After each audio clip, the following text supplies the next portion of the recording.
Samdech Thipadei clearly states the royal government is not quiet.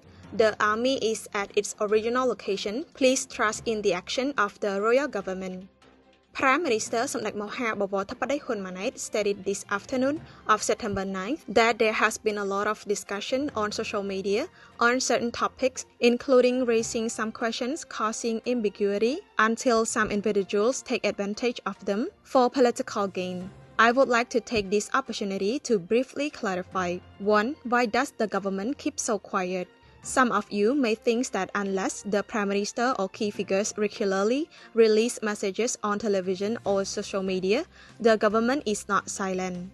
In a period of rapid change and uncertainty, ensuring the consistency of information is essential to avoid confusing the citizens. To this end, the royal government has prepared a mechanism and assigned tasks to a spokesperson group consisting of the spokespersons for the royal government, the Ministry of National Defense, and the Ministry of Foreign Affairs to carry out regular press briefings. In addition to the mechanism, relevant ministry and institutions such as the Ministry of Foreign Affairs, the Ministry of Information, the State Secretariat for Border Affairs, relevant provincial governors, etc. also regularly disseminate their key measures to keep the citizens informed. 2. Has the royal government ordered the frontline troops on the battlefield to withdraw following the ceasefire negotiations? The short answer is no. The royal government has not issued any orders to withdraw the forces following the ceasefire, and in the ceasefire negotiations, there were no conditions for either side's troops to withdraw from their positions.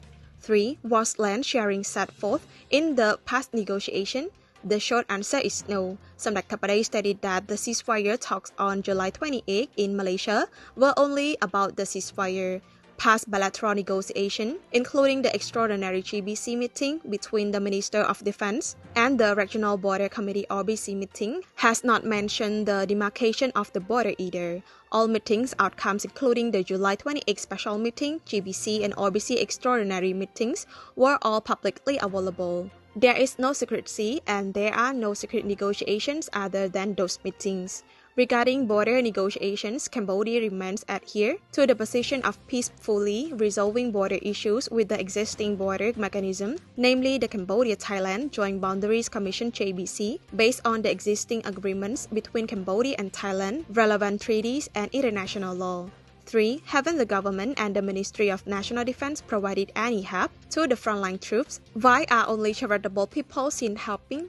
The short answer is that the royal government has never abandoned its responsibility for our brave army, national police forces, and citizens living in the areas affected by the fighting or other violations. Please understand that the government ministry and institutions have not posted or provided public reports on all works to ensure and provide supplies to the frontline troops, which may lead to misunderstanding that the royal government has not paid attention to the frontline troops. In addition, the royal government's constant consideration is not only the frontline troops and citizens in areas affected by border issues, but the government must also constantly think about military and the people across the country and in all sectors. I would like to thank the Cambodian people who have a patriotic spirit and support our frontline forces by providing food, materials, and means to our frontline troops, in addition to what the government has provided. The royal government has always welcomed the spirit of the Khmer national solidarity, Khmer helping Khmer, since before the armed conflict on July 24.